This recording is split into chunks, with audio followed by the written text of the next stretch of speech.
So again, just welcome to this presentation and conversation with Save the Sound. I think the majority of you are probably already friends of ours, but if not, just a quick introduction. Save the Sound leads environmental action in this region, all across the Long Island Sound region. We fight climate change, save endangered lands, protect the Sound and its rivers, and work with nature to restore ecosystems. And what makes us really unique among regional nonprofits is not only the breadth of those topics, but the breadth of our toolkit and results. We use everything from legislative advocacy and legal action to really on the ground projects like engineering and environmental monitoring and volunteer efforts. And bringing all of that together, we really restore and correct everything that impacts our region.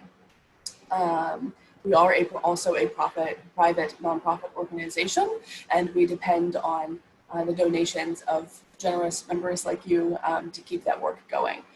So I'd ask too, if you are able, we certainly appreciate you considering making a gift today just to continue that action for our region's environment. It is easy to do online at savethesound.org. All right, so I will not bore you any further with my introductions. Let me introduce, well, all right. I have a couple more introductions to make, but they're more interesting. I'll introduce our actual speakers today. We have Frank Gallo, who is the leading expert on where to find birds in Connecticut and has also led birding expeditions all over the world. Frank is a tour leader for Sunrise Birding LLC, which is an international birding tour company. He's a member of the Connecticut Avian Rare Records Committee and is a federally licensed master bird bander, putting little bands around their wrists. Frank is also the author of 2 children's nature books and a federally licensed two children's nature books, Bird Calls and Night Sounds, and is a published freelance photographer. Frank's new book, which he'll be talking about some today, Birding in Connecticut, is a guide to where, when, and how to find birds in the state. And that just came out May 1st, so you are some of the first people anywhere to get to hear about that. And luckily for us, Frank is an old friend of our Save the Sound president, Curt Johnson. So we're happy to have them in conversation today. It's always nice when friends can talk. Curt has a JD from University of Connecticut Law School, focusing on environment, and a master's in study of law from Vermont Law School. Before coming to our organization, he was with Martha Kalina, Richter and Penny, and joined Save the Sound, which at that point was known as Connecticut Fund for the Environment, as an attorney in 1993. So he has been with us for a while now. He became a president a few years ago and has been leading the organization through protecting our lands, rivers, sound, and our air and water ever since. He also co-founded the Environmental Law Clinic at the UConn School of Law and served as the Connecticut co-chair for the Citizens Advisory Committee to the Long Island Sound Studies National Estuary Program, and as president of the Hampton Land Conservation Trust. So with that, I think I will turn it over to Frank and Curt to talk with you all. Thank you. Thank you, Laura. Can people hear me okay? Yes. Okay, great. Well, I am thrilled to be here.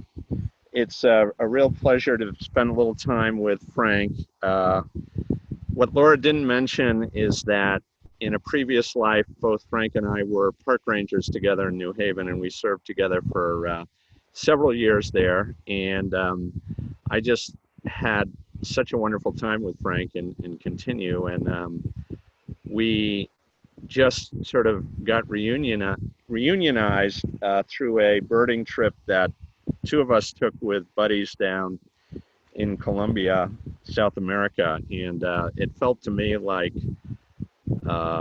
maybe a month had passed since we'd been park rangers 35 years ago. We picked up right where we started. It was fall. So it's a real pleasure to be here with Frank. And I do want to mention Frank's wonderful bird book or birding book on Connecticut sites. And Frank, can you hold that up? Laura, I think you have to. I'm seeing your face. Maybe other people are seeing my face. I'm not sure. But We're seeing your face. okay, That's all great. right.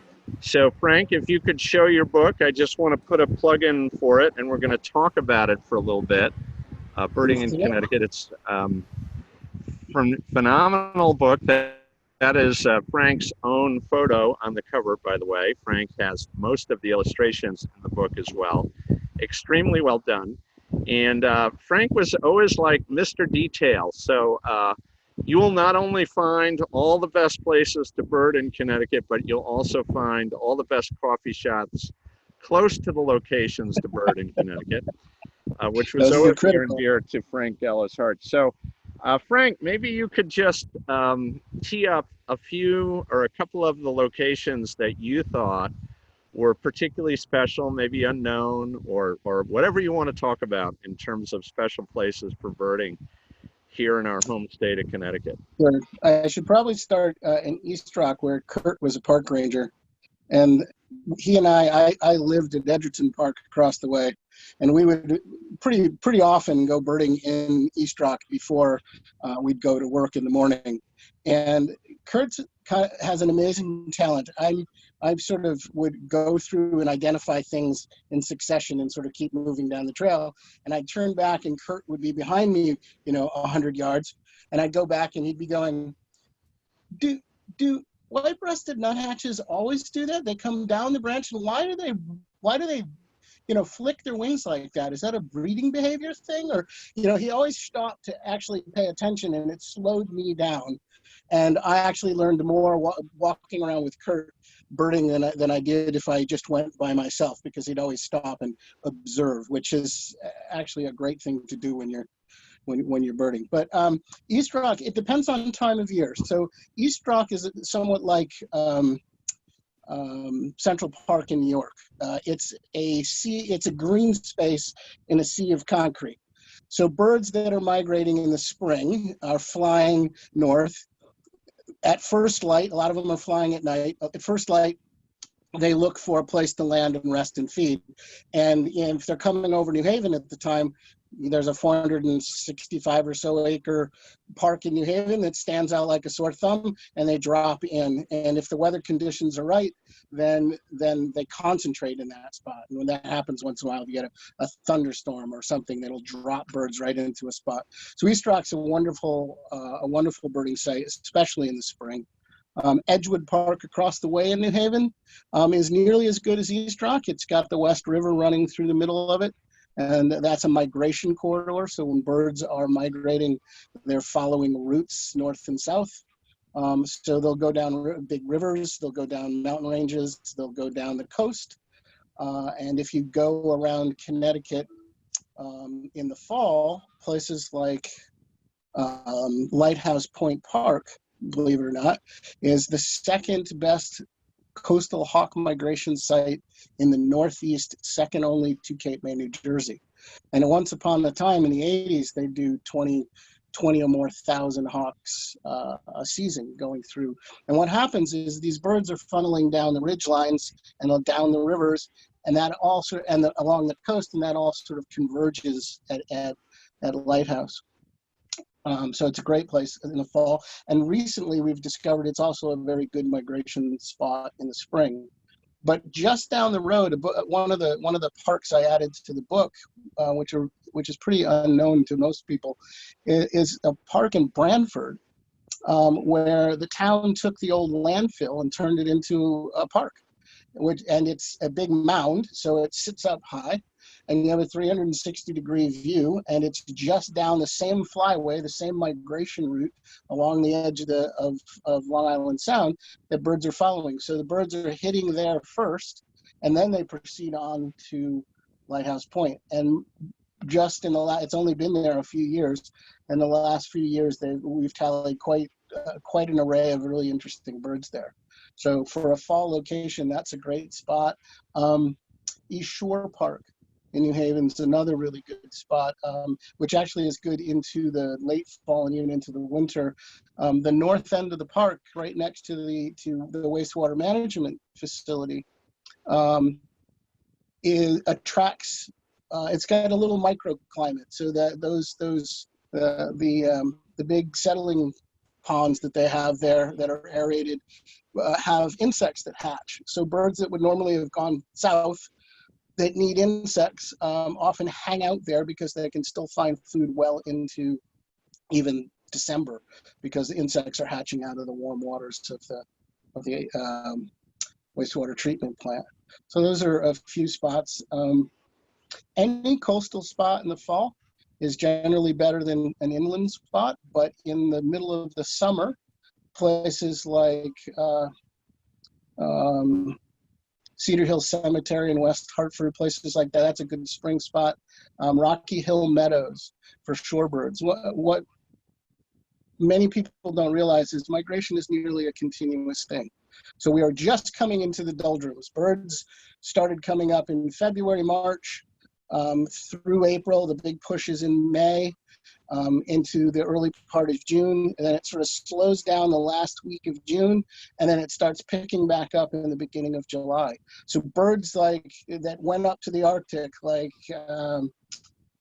greater and lesser yellowlegs, they got up there in March. They're done breeding and they're coming back down the beginning of July. And bank swallows came in early. You know, they're here in April or May, early May. They get through breeding pretty quickly and they're leaving in the middle of July. Several warblers like cerulean warbler, middle of July when nobody's looking, they're already leaving for the Caribbean. They're out of here. And and we don't see them because partly because we're not looking, and partly because they're leaving at night and they're flying. Many of these birds fly at night, or they fly out over the ocean. So they're gone. They're on the breeding grounds one day, and we go back a week later, and they're gone. Frank, do you want to talk a little bit about some of the miraculous gatherings that we see in our region? And I have a fond memory of being up in Nantucket with you and looking at the old squaw winter collection, but also we have a really interesting site for tree swallow here. So just maybe you can talk about one or whatever you want to in terms of those kind of gathering sites. There are some spectacular migrations, one of which is the tree swallow migration. They stage on an island in the Connecticut River from the end of August or so into sort of mid-October at least. They are RiverQuest and others do tours by boat. You go down and you watch them, and there have been estimates of something like 500,000 tree swallows that gather, and they sort of swirl around above this island. They look like a giant cloud of little dark dots. They call, you can hear them, they swirl around you, and then they drop, and they actually usually funnel like down in like a cyclone. And drop into the Phragmites, the reed grass, and they do that in the fall, and they come in from all directions. They've been tracking them with the radar, and Roger Peterson, who wrote the first sort of user-friendly field guide to birds, lived in the area and he saw it just before he died, and declared he'd seen migration spectacles all over the world, and that one rated right up there with the best of them.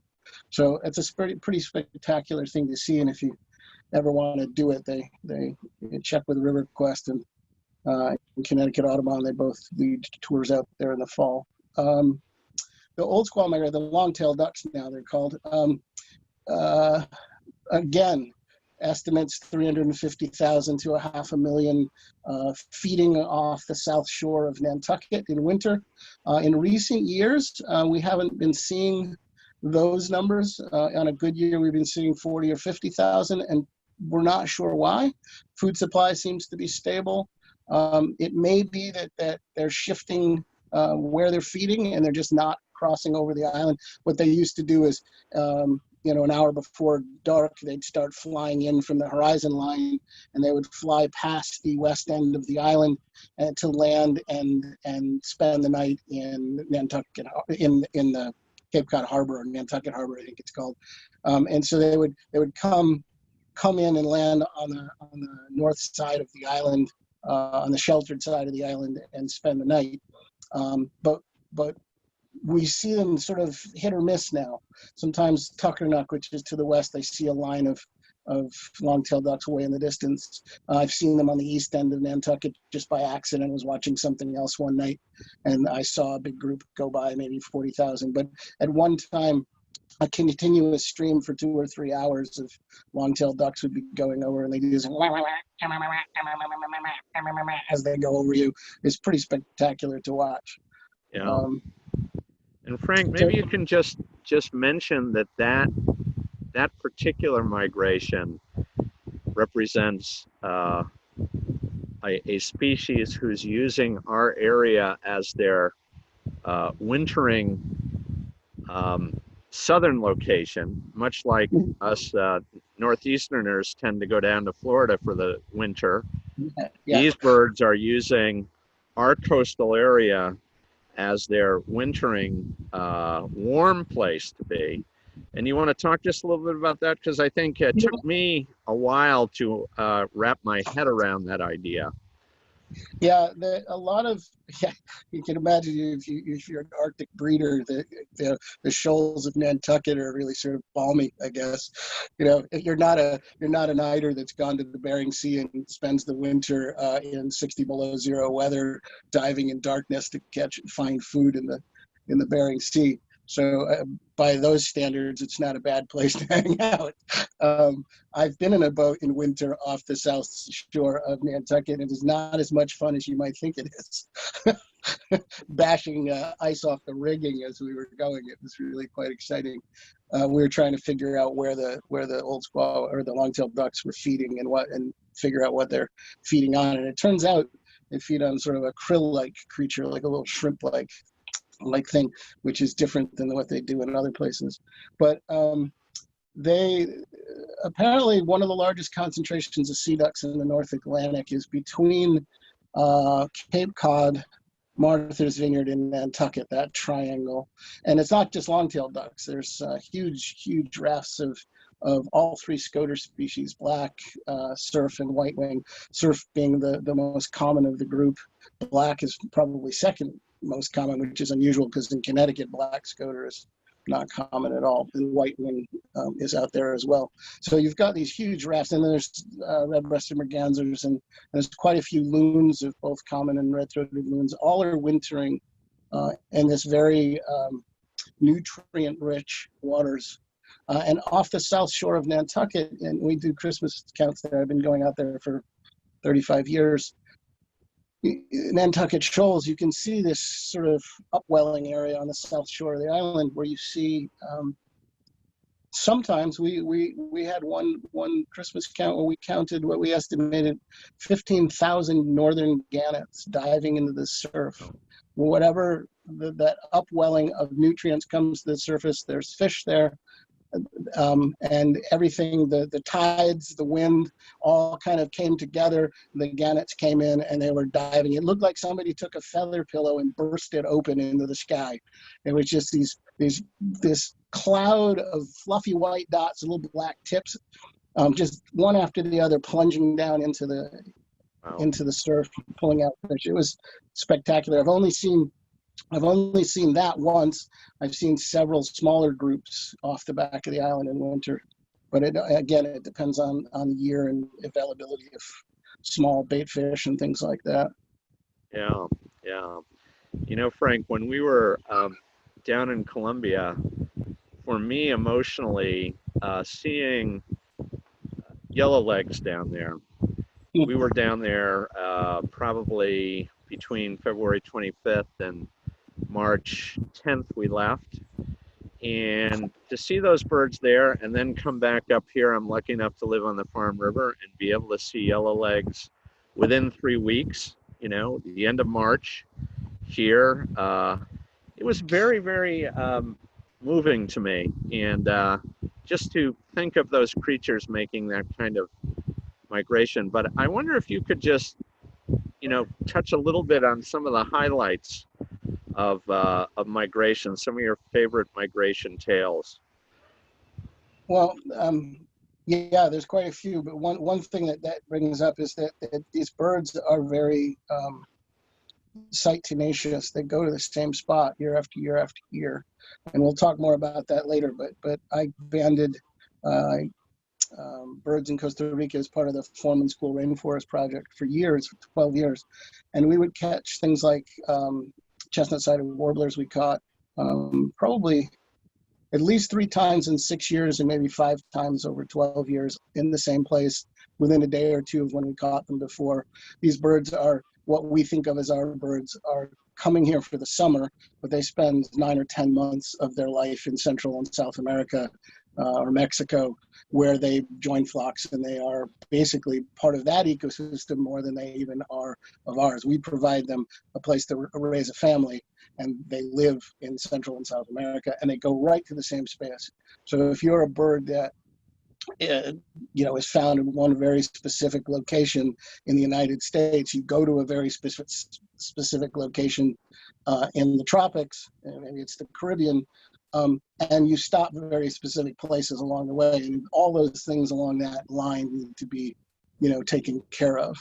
As far as birds that do spectacular migrations, one of the ones that lives around here, breeds farther north, but comes through Connecticut both in the spring and the fall, is a little tiny bird that looks, in breeding plumage, looks a bit like a chickadee in that it has a black cap and a little white cheek, called the black-polled warbler. They gather in the fall, and they leave at night off the coast of New England, and they fly as many as 37 and a half hours, 3.7 days, which is 88 hours, nonstop all the way to South America.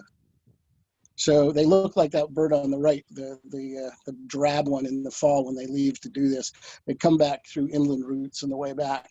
But this is a bird that's flying thousands of miles, and it weighs maybe 8 or 10 grams. So you can mail 2 or 3 of them for a stamp. Hummingbirds, which weigh as little as 2 grams, but average probably 3.5-ish, 3.8, less than 4 grams. So you can mail 8 of them for a stamp. They fly across the Gulf of Mexico. The ruby-throated hummingbird is over 500 miles. They fly nonstop. So 20 hours average. Little tiny bird that you can, that's 1/8 of an ounce, can fly for 500 miles without stopping. Bar-tailed godwits, which is a shorebird that has sort of an upturned bill. They breed. Ones that breed in Alaska leave the coast of Alaska. They fly, some of them fly close to 7,000 miles straight to New Zealand and Australia without stopping. Oh my God. And what's interesting, they've done some geolocating now. Bird banding was the way that we sort of track them. You catch a bird here, put a numbered metal band on its leg, and let it go, and hope somebody else catches it along the way. And over time, you build these migration routes that we know about, coastal ones and mountain ranges and major rivers like the Mississippi Flyway. But this bar-tailed godwit can fly without stopping almost 7,000 miles. It's like 6,200 to 6,900 miles. And their whole physiology changes. They're starting to learn that they build up huge fat reserves before they leave, and they shut down systems that they don't need while they're flying, so that they basically become a flying machine. And they have to battle natural and man-made disasters all the way along, weather systems, landing. Well, if they're flying over the ocean, you can run into things. You can get confused. You can get blown out to sea by a storm. So farther out to sea by a storm. So they don't have a whole lot of extra to get to fly 7,000 miles, but it's a pretty incredible migration. Arctic terns are probably, so they're the bar-tailed godwits are the longest continuous flight of any one bird. But Arctic terns, which are related to the common terns and least terns that breed in Connecticut on the islands offshore, Arctic terns, which nest as far south as Massachusetts, they leave New England and fly across the Atlantic to the coast of Africa, fly down the side of Africa. A few of them stick around in Africa, I think, for the winter, but most of them fly all the way to the Antarctic, which can be 11,000 miles. And then they used to think they went to the Antarctic and hung out someplace, but apparently they don't. Apparently they fly around while they're down there, so they can put another 8, 10, 12, 11,000 miles on, and then they fly back. I think on the Americas side, they come back up that way, so it's a loop. And they fly another 11,000. So, let's just say they do 30,000 miles in a year, and there's a known age Arctic tern that's 33 years old. Somebody do the math for me, but I wish I had a car that had got that many miles. So they do spectacular things, and remarkably, we don't know as much about it as we'd like. In fact, we don't know a lot about a lot of things. I'm pretty sure it's Cuban martin that leaves Cuba and ends up in somewhere. Purple martins do this too. I'm pretty sure they end up somewhere in the Amazon. We don't know where. Incredible. They're just starting to find these out by these smaller and smaller geolocators are being made so they can tag these birds and actually track them via satellite. But until recently, we had no idea where some of these birds go. Even things as big as an osprey, until recently, the females were going into the Amazon. The males stop generally more in the Caribbean and Central America and that kind of southern U.S., but the females can go as far as the Amazon, and they just vanish off the map because who's there to see them? And then the males get back, which is interesting. This is fascinating. Males come back first, set up territory, then the females come in within a few days, but they come back at the same time. They were at the Coastal Center when I ran the Coastal Center at Milford for Connecticut Audubon. We had cameras on the osprey platform, and we could predict within a couple of days generally when the male was going to be sitting on his nest, somewhere around the 22nd, 23rd of March. Bang, he's there, he's sitting on the nest, and within a week the female was back year after year after year, and they're coming back right to the exact same spot. Some birds come back to live in the same tree or on the same beach year after year after year. How do they do that? We've got clues, but I don't think we truly understand how it all works. So it's wonderful, wonderful mystery and just remarkable stories you're telling.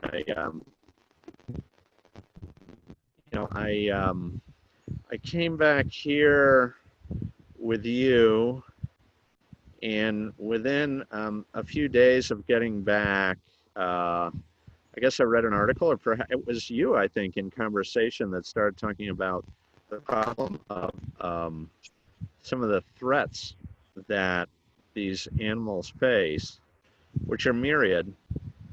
I guess I was just so awed by the yellow leg story and seeing both those locations and having some sense of what distance it is from Columbia to here, to think of just how in a way horrendous it is for us to put up any obstacle to these animals given their heroic feats. But I wonder if you could talk just a little bit, because you mentioned the Fusco building and you mentioned windows, but habitat, just what are the threats that these animals are facing as they move through? A lot of these threats people are unaware of. They build buildings because they need a building, and it's not like they went out to kill a whole bunch of birds on purpose. It's just that what we're finding out is there's a guy, Dan Clem, who studies glass, bird strikes in glass. And what he and others have discovered is birds can't see glass. They just can't see it. And they either, so think of, when I went to school, the grade school that I went to had a glassed-in corridor that went from one building to another building. And there were trees planted next to that, 8 feet from this causeway, there were, you know, trees planted along the way. Well, birds coming to those trees that's 8 feet from glass, they can see through the glass. They see, you know, something on the other side of the glass. They fly straight for whatever they see, hit the glass and die.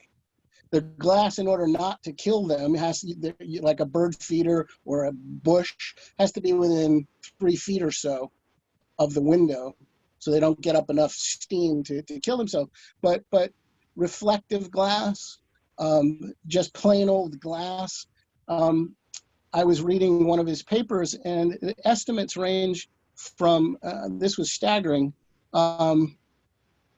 something to the order of 100 million to as many as 1 billion birds die annually hitting glass. Wow. And the reason that there's such a huge gap there in figuring out the number is trying to determine, you know, a lot of these things go unnoticed, so they're modeling this. But consider the minimum, 100 million are dying whacking in the glass, which is more than which is on par with how many die to cats. People don't realize letting your cat outside. I love cats. I have a cat. All my cats are indoor cats. I learned years ago watching one of my cats that I had kept progressively putting more bells on. So I had 3 bells on this cat. One of them was the size of a cowbell.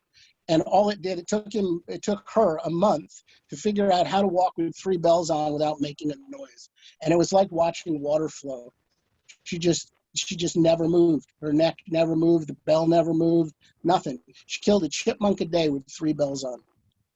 At minimum, chipmunk a day. I love cats. Problem is if everybody in your neighborhood has a cat that you let out the door, there's estimates of, we've got 95 million cats in the U.S. and Canada, or more now. That was an old statistic. That was 2017. That's a lot of cats. If every one of them kills 1 bird a year, and you know that some kill more and some kill none, that's still 100 million birds. So that in glass, that's 200 million birds. That's on the minimum. On the upside, that's 2 billion birds a year out of 20 billion estimated in the U.S. that goes south every fall. Yeah. So those are just two things. Right. Just. Hmm? Yeah, What? that's amazing. I'm going to just note that Timon Malloy just sent us a note that New York City now requires a special glass that has cut down on bird hits remarkably. And I'm just going to share one other anecdote. For those of you who have a home where you have some bird strikes, a friend of ours read about, and a friend of ours had many bird strikes and has many bird strikes, read an article and put up a red, very long-living sort of string across their windows every foot in horizontal bands, actually every 18 inches, and have found that it completely eliminated this spring any bird strike. So again, that's an anecdote, but it was based on an article that's extremely cheap to do. So, you know, Frank. 3M has a product. 3M has a product that they use on buses that coats a window that you can see out of, but it makes the window opaque, Yep. which I wish was available commercially for people to use. There are ways to do it, and it's super important. Little things like lights on skyscrapers confuse birds in migration at night because many of them fly at night. And National Audubon has done some things working with just turning lights off for 30 minutes at a time will basically release those birds who are in the area to continue onward. So they've got programs where they turn the lights on and off in some cities at intervals to allow birds to get by without getting confused. And either they run into the buildings themselves in their confusion, or what happens more often is they circle around the building confused by the lights for a long time and then get exhausted and fall prey to some other problem. So just turning the lights off at night, if you don't leave your floodlights on, or put your lights on timers so they go off and on, or that makes a huge difference. Any extraneous light that you can turn off will both save you money and energy, but will also prevent birds from getting confused. These are especially true for taller buildings where you're in the migration path of a lot of these birds. So simple things can be done that will both save money and lives of birds just by doing it. Frank, I'm going to just change the subject slightly to other ways of helping out birds. You were at the Coastal Center for close to 15 years, maybe 13 years running it.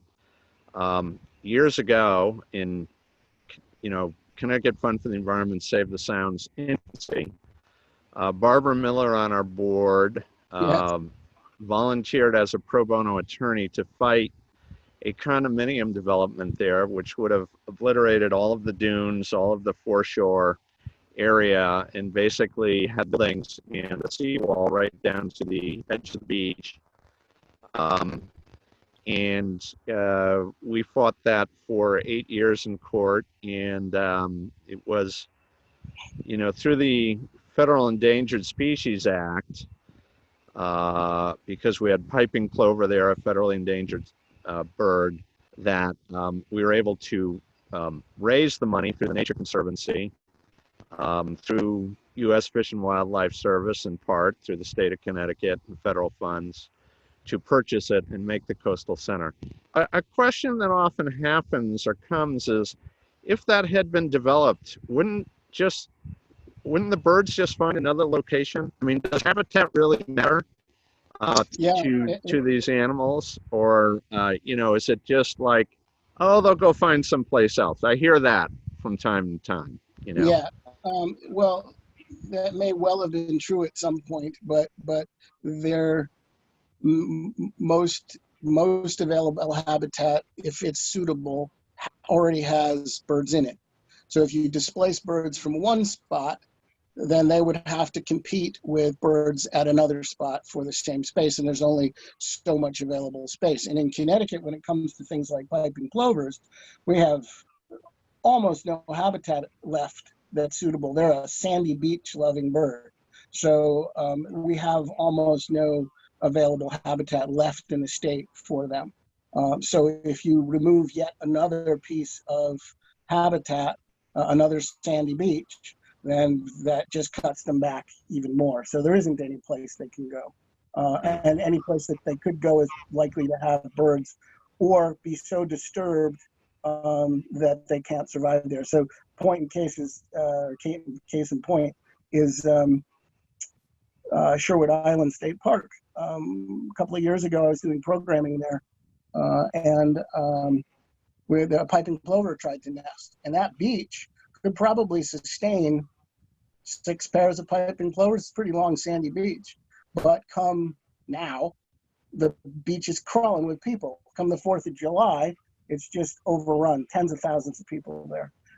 There was one piping plover that tried to nest, and they put a barrier around it, just basically sticks with a string around it to keep people away from the nest. But there was so much disturbance that the bird kept, even with that barrier, the bird kept leaving its nest. And by leaving its nest, it draws attention to the location, and eventually the nest got predated. And so that beach, which would normally be able to hold several pairs of piping plovers, holds none. Because there's just too much activity. And then you run into the conflict of, we have very little available beach habitat for people to use either. And so when you get in a situation where people want to use the beach and the birds need to use the beach because they don't nest in any other kind of habitat but sandy beaches, how do you break it out? And there's, if a bird nests there, then they protect it. But if a bird doesn't nest there, then people are going to use it, and there's no way to divide it out unless you did it in advance, unless you somehow designated areas like they do at Long Beach and Stratford, where there are areas that are designated for wildlife, and those areas are protected and people don't go there. But it's one of these difficult situations, and as we get more people and less habitat, it becomes a bigger problem. I look at other parts of the world where, they're cutting down. Right now, people aren't working. They don't have food. They need fuel. They're going into national parks and things and cutting down trees to burn to cook with, or whatever else they need the wood for. And that's causing, more stress. So Yeah. there's a lot of people, and this is going to be a continuous problem. We're just looking at an issue up in northern Connecticut, and I'd like your opinion on it. Metropolitan District Commission owns about 11,000 acres, 10,500 between Connecticut and Massachusetts. It's a huge watershed area that feeds a reservoir that they have controlled and owned for 70 years, 80 years or so.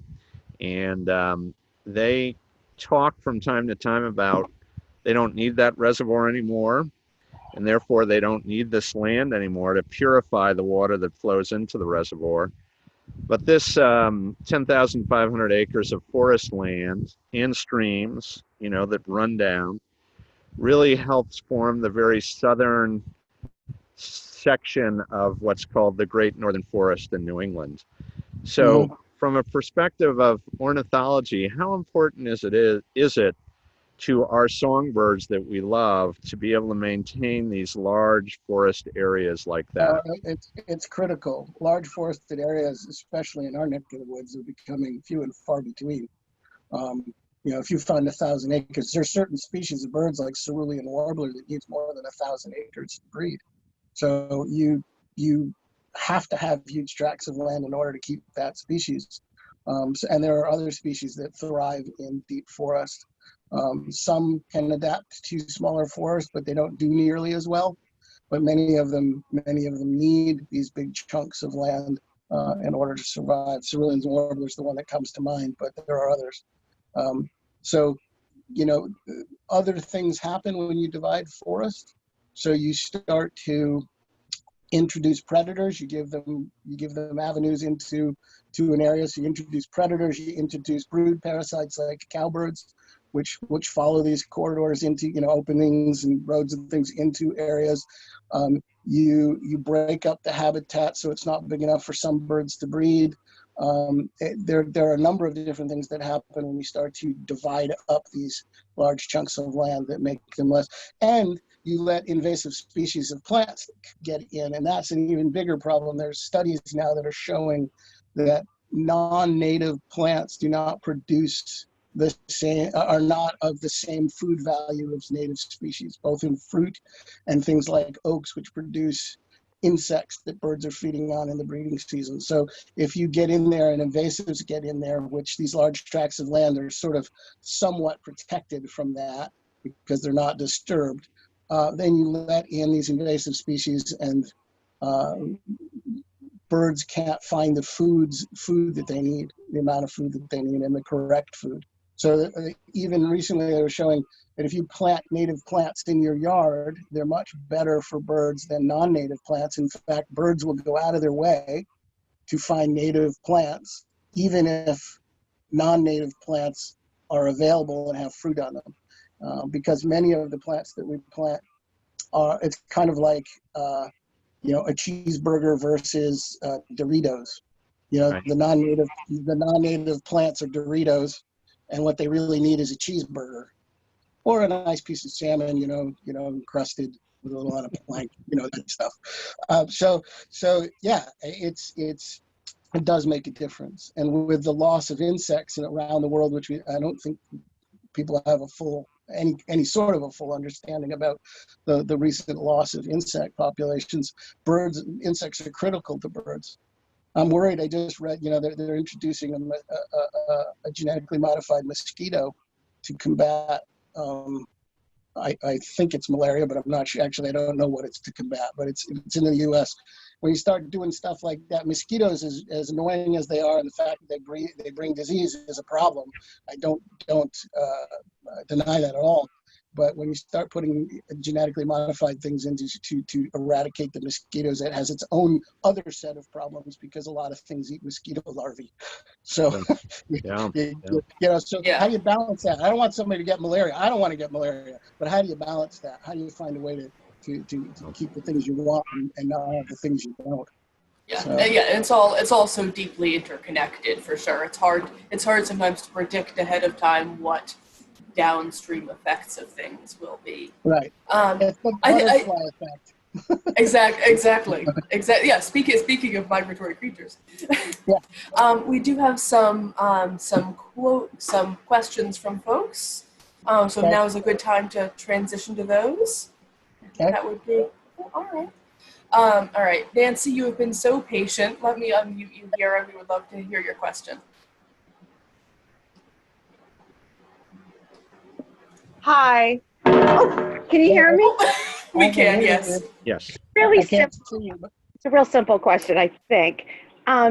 When birds, like you were mentioning before, need 1,000 acres of a particular species needs that much space in order to breed.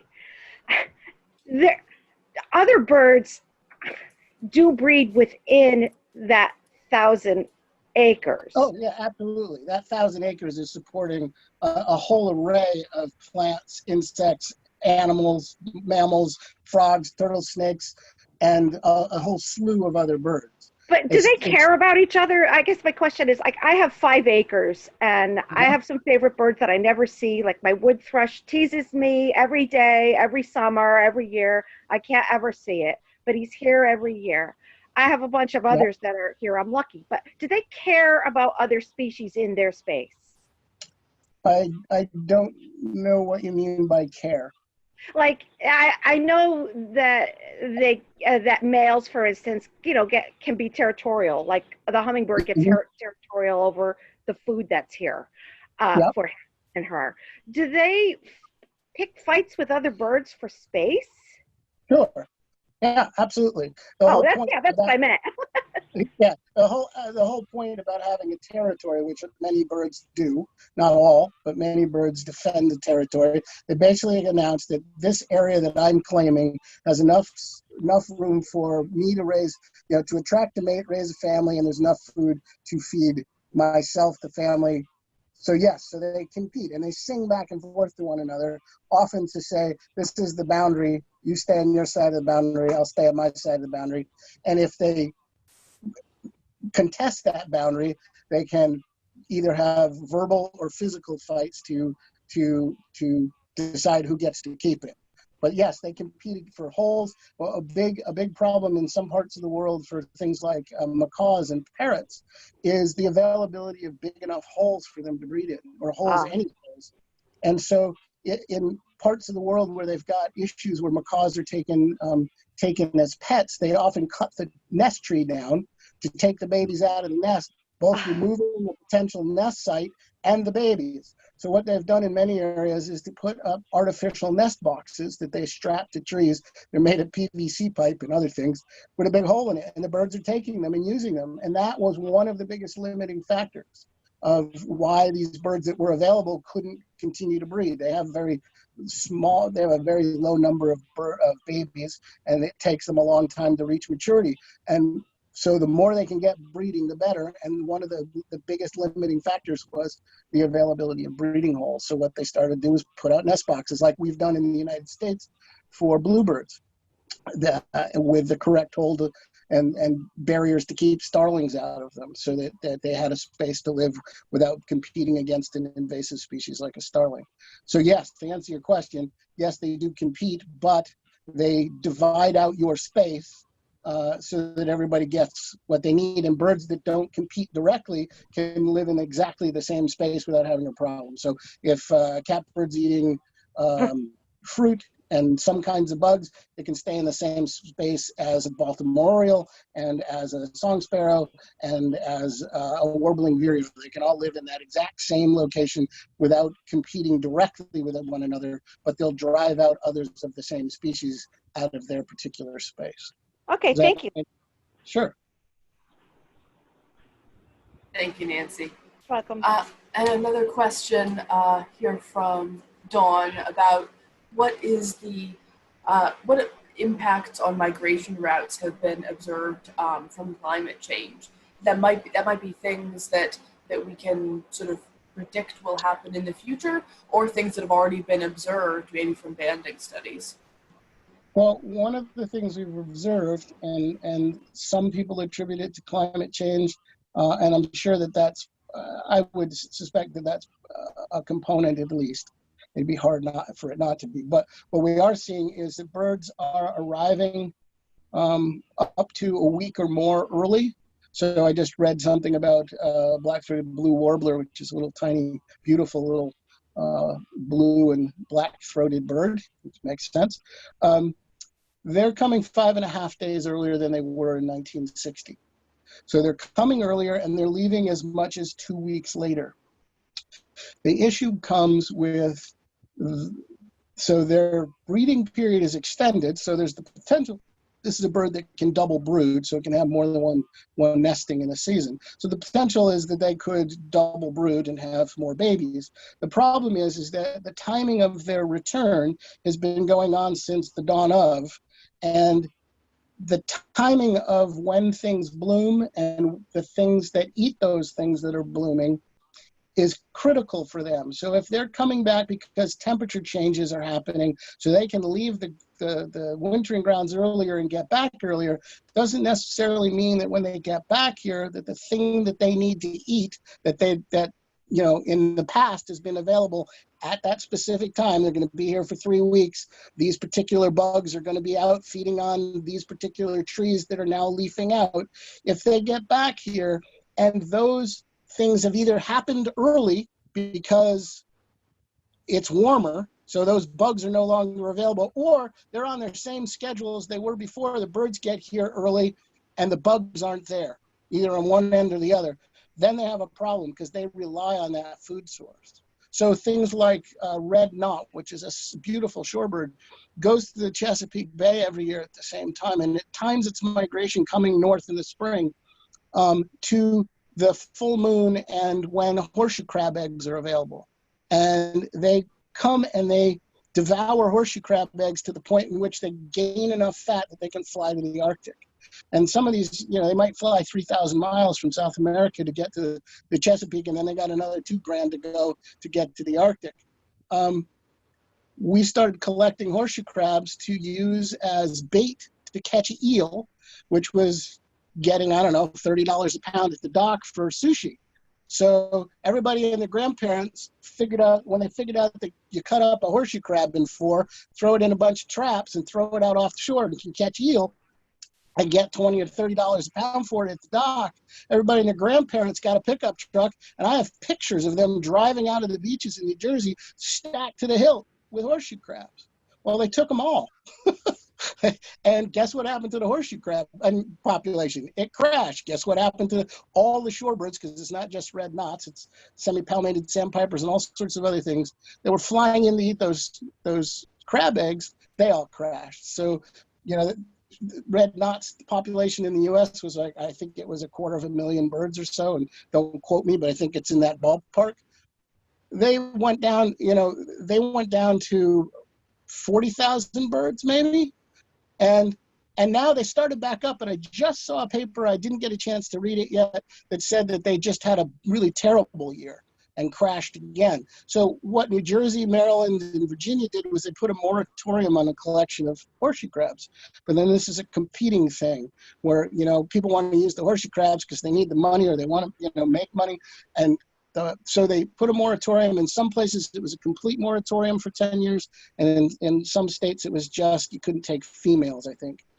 But that lasted, and they started to, that really, the population started to come back up. But I don't know, that ended, and I don't know what happened, but I know that they had a bad year last year. So I'm not sure of the details.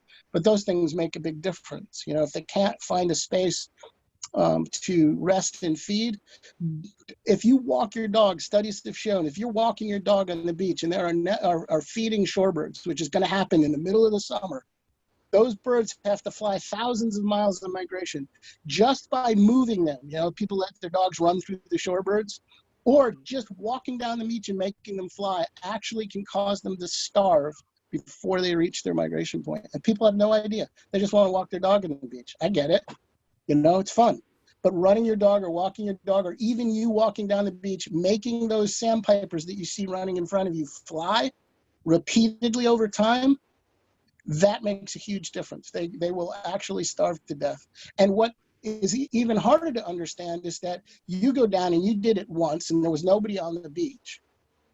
So you figure, not a big deal. What you didn't know was, you know, an hour later, there were 50 people on the beach and kept them up the whole time. Or 2 hours earlier, there were 10 people walking up and down the beach and they didn't get a chance to rest. So there's no way to predict your actions. All you can do is try and minimize your effect on them as much as possible. But just be aware that when you do go down the beach, just driving them off their, you know, making them fly, going near nesting terns, making them come off their nest, that opens that up to predation. It also makes the birds use energy they don't need to use. If you can avoid it, do.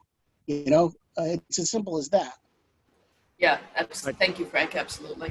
All right, we are at 2 o'clock now, and I want to, if folks have remaining questions, we'll consider this final call. Go ahead and either put them in the chat or raise your hand. And while you're thinking of those questions, let me just do our little end of session business here. Thank you again, everybody, for joining. And in particular, thank you, Frank, for making time to share your experiences and expertise with us. Yeah, we will be sharing video of today's presentation with all of you by email, as well as posting it on our YouTube and Facebook pages. So if you would like to share it with friends, you can do that via those pages, and we'll have that to you in the next week. And we'd also certainly encourage you to seek out all of Frank's books, the new one, Birding in Connecticut, as well as the 2 previous children's books, which are called Bird Calls and Night Sounds. Again, these webinars are free and open to the public. But we do, to continue presentations and to continue our on-the-ground and advocacy work, we do rely on the support of members. So if you have time and ability today to make a gift at SaveTheSound.org, we certainly appreciate it. And also while you're there, you can go to SaveTheSound.org/stay-engaged, and you will find there other upcoming events like this one that you can join. Yeah, all right. Thank you, Terry, for buying my book. It just came up. I appreciate it. The Fat Robin has it in Hampton and the Audubon shop in Madison carry it. And if you see me, I always have some in my car. So very much good to be prepared. I'm just going to add a little bit to what Frank said from Dawn's question. Animals around the world, including human beings, are struggling with climate change. But it's important to remember from an animal's point of view, here in Connecticut and Long Island Sound and New England, we're really facing 3 or 4 major threats. You know, the issue, for instance, of too much nutrients in Long Island Sound, which can suck literally the oxygen out of the water. Had we not started on a recovery 25 years ago, I could guarantee the sound from where I am in Branford all the way down to Greenwich would be dead now. There would be no life to support any of those feathered creatures that we like so much. Nutrient pollution is one of the 7 deadly sins that have been identified by the best scientists looking at you know, ecosystems, along with climate, along with biodiversity, which is all about protecting habitat. And it's not just about protecting habitat. It's, as was alluded to by Frank, it's conserving, setting up the conservation rules that are so critical to protect the animals in the water that these birds depend on. And a critical piece of that is river herring, which used to turn the river I'm sitting on right now black in the March. So critical to all of the creatures, you know, that were migrating up in March and April, so critical to the fall migration, all the egrets that would feed on the young coming down the rivers. These things are completely interconnected. And if we want to create a buffer for animals against the threat of climate change, including ourselves, we have to work on all these fronts. And that's the reason why Save the Sound is working so hard to protect thousands of acres of habitat. It's why we are fighting nutrient pollution in the Sound. It's why, we are trying to make and having some success in advocating for Connecticut to be a climate leader. And it's why we have to build resilient rivers and take down dams to recreate these migratory river systems. So I'll just leave it at that. I don't know, Laura, if we have any more last questions before. I just want to say one more thing at the end of 30 seconds. So yeah, no, I think we are all set on questions. A couple more that I was going to ask you all already covered in conversation. So go ahead. Okay. Well, I'll just say maybe in a couple of sentences that I feel unbelievably fortunate to live on this planet, to share this space with these feathered wonders that we talked about, and unbelievably lucky to have Frank Gallo as a dear friend that I love. So those are my notes of gratitude for the day. And Frank, when we were walking down in Columbia, it was such a blessing to have the same feeling of camaraderie that picked right up from 35, 40 years ago, tromping around Edgewood Park in East Rock. So thank you for that, my friend. Thank you. It was a great time. We'll do it again, I hope. If Columbia lets us back in. If Columbia lets us back in. David would, but I don't know about Columbia. So someday we'll all be able to travel again and see these migrations happening all over. Yeah, it's putting a little crimp on my style.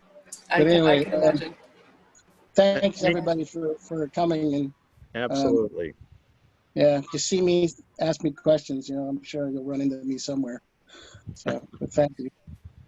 All right. Thank you again, Frank, for joining us, and thanks, all Frank. Of you for being on today. Nice to see you again, Andrea. All right. Bye, everyone. Bye. Bye.